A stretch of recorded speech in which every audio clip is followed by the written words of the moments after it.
Some Liverpool fans want Arne Slot out.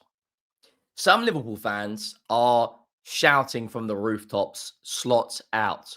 4 defeats in the Premier League in a row, 5 defeats in their last 6 games. Now, after the Galatasaray game, I said that I think Liverpool will drop a lot of points coming up. But should Arne Slot be sacked? In my opinion, we're going to break all of that down. Who's at fault? Is it Arne Slot's tactics? Is it the players' performances? Or have they been found out? But if you actually look deeper into it, since the start of January, that 2-2 draw against Manchester United, when everyone hounded Trent Alexander-Arnold, everyone said Trent was playing against us. If you actually look at their performances in 2025, it's been average. It's been average. Up until January last year, from last season up until January, they were unplayable, like an absolute joke. Beating Real Madrid at home, beating City at home, going and getting big performances away, excuse me. Since January, though, it's a different ballgame. It's a completely different performance that we're seeing right now. Losing to Crystal Palace twice this season, conceding goals left, right, and centre. Beating Arsenal, fair enough. Up until that international break, they looked good. But the fall from grace we're seeing right now, the fact that Manchester United are above Liverpool should be a crisis in itself. With how talented that squad is. But we're going to break it all down. Make sure you go down and drop a like on the video if you haven't already. And let me know your thoughts. Some videos are hitting 1,000, 2,000, 3,000, 4,000 likes. So if we get it 1,000 likes, that would be absolutely glorious. Make sure you do hit that subscribe button as well. The road to 100,000 subscribers is well and truly on, and we're only 150 subscribers away from 82,000. Now, Liverpool Football Club, what is going on here? Because recent results, losing to Manchester United, I wasn't able to cover the Brentford game on Saturday. I was out in London. So I was unable to cover that. Crystal Palace, Aston Villa, Real Madrid, and Manchester City in their next 4 games. Now, I personally believe there is more than enough quality in this team to bounce back, to beat Palace, to beat Villa, to get something out of Real Madrid and Manchester City. But at this moment in time, it doesn't look likely by any stretch of the imagination. Losing to Brentford, beating Frankfurt, losing to Manchester United at home, losing to Palace, losing to Galatasaray, and losing to Chelsea. 5 defeats out of their last 6 games. Conceding chance after chance after chance after chance. Not keeping clean sheets. They haven't kept a clean sheet since their win over Burnley. And as it stands right now, they're 7th in the Premier League.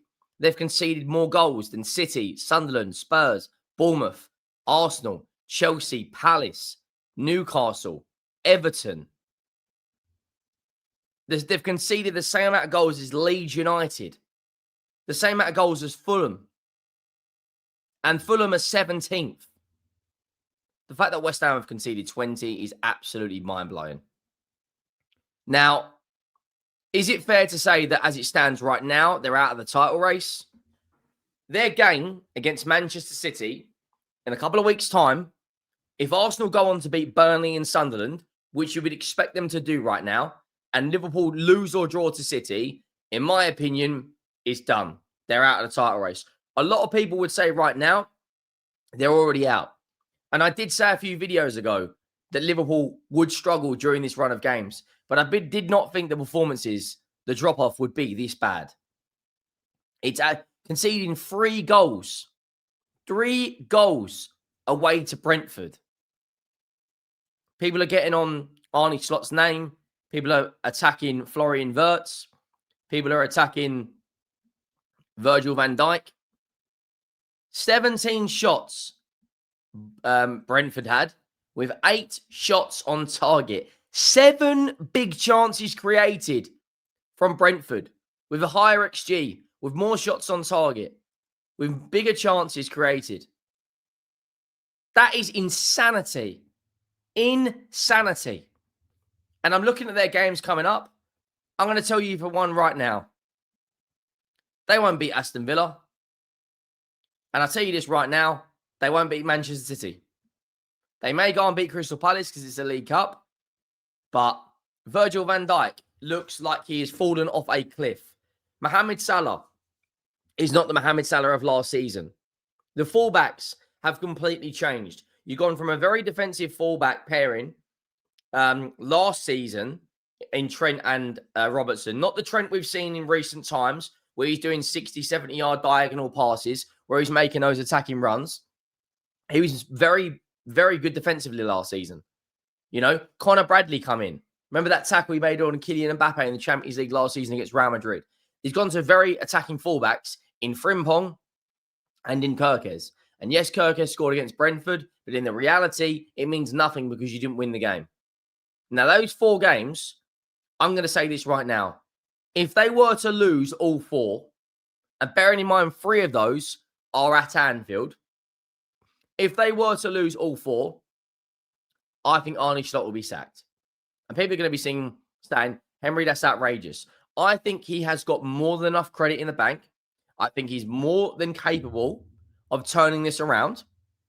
But when you look at the stats on the right-hand side, they have conceded 0.56 more goals per game than Crystal Palace. There's nothing wrong with them from an attacking perspective in terms of the amount of goals they're scoring. I would say Ekitike has got to start. I also would say, does Salah deserve a rest? Does he deserve to be dropped? Whatever you want to call it. You know, Salah got his goal against Brentford. But the reality is, Gakpo wasn't that great. Ekitike wasn't that great. Florian Wirtz still hasn't got a goal contributions in the Premier League. Szoboszlai has probably been their best outfield player this season. Tucked in at right back, played in a double pivot, played in the 10. Van Dijk at the moment looks completely lost. They're missing Alisson, right?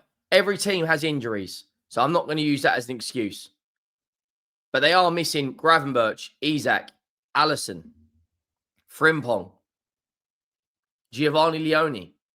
I said when that injury happened in the League Cup against Southampton, that will be a huge, huge problem for Liverpool because Van Dijk and Konate would have to play every single game because there isn't a huge amount of rotation. For instance, tomorrow night, or Wednesday night, I should say, in the Cup, one of Konate or Van Dijk has to play alongside Gomez, which will probably be the centre-back pairing. But the fact that Joe Gomez is coming on in the 83rd minute, you're chasing the game. And the attacking change is to bring on Joe Gomez in the 83rd minute for Florian Wirtz. Now, I'm sorry, but at that point in the game, you're chasing it. You're already losing. You're 3-1 down at that point. You throw the kitchen sink at it. And you bring on Joe Gomez. Now, I'm looking at Arsenal and Man City's games. I think at this moment in time, it's Arsenal's title to lose. Without a doubt to lose. Their next 4 games in the league, while Liverpool have got to play City, Real Madrid, and Villa, they play Burnley, they play Sunderland, they play Tottenham, and they play Chelsea. Chelsea at the moment, I don't know what's happening with them. We've got the best away record in the Premier League, and I fancy us to get something, but it's going to be very, very tough. But these games, Burnley, Sunderland, that should be as a minimum 6 points. They will fancy their chances in every single one of these games. And this is an Arsenal team that is not conceding goals. Clean sheet against Fulham, clean sheet against Atletico Madrid, clean sheet against Crystal Palace, clean sheet against West Ham, Olympiacos, Port Vale, Bilbao, Forest, Leeds, Man United. They've only conceded 1 goal in open play. And when you look at Liverpool right now, shambolic. Absolutely shambolic defensively. Manchester City, when we look at their games coming up, you know, they lost yesterday to Aston Villa. who Aston Villa, I think, are 4 games in the Premier League now, 4 straight wins.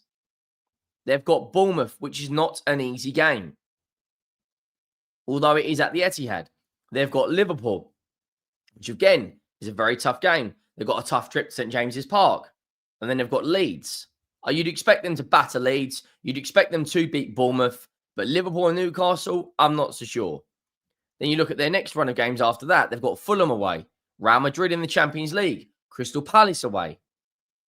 They've got tough games coming up as well. At this moment in time, it's Arsenal's title to lose. I do think Arne Slot should be given more time. I don't think he should be sacked. I think he's got more than enough credit in the bank. But at the same time, fans aren't going to take Liverpool, one of the biggest clubs in the world. They will not take this much longer. The tide will turn. And then you think, what manager would they want to go and get? When they looked at Arne Slot, they were looking at Xabi Alonso at Leverkusen. They were looking at Ruben Amorim when he was at Sporting. They've got one of the best footballing directors in the world in Hughes and in Edwards. 2 very smart footballing brains making footballing decisions. But they need reinforcements at the back. Major reinforcements. Only 3 senior centre-backs. And one of those is Joe Gomez. They've made so many attacking signings. In Wirtz, in Isak, in Ekitike, in Chiesa. And now, they need more. They need a hell of a lot more than this. Otherwise, Arsenal will run away with this and the title will... Some people are already saying the title race is over. I don't think it is, but they are definitely the team to beat. And there is more than enough time for Liverpool to go on a run. But as it stands right now, does anyone think they're going to? Does anyone think that they're capable of going on a run? Let me know. Drop a like, hit that subscribe button, and I'll see you next time. I'm out.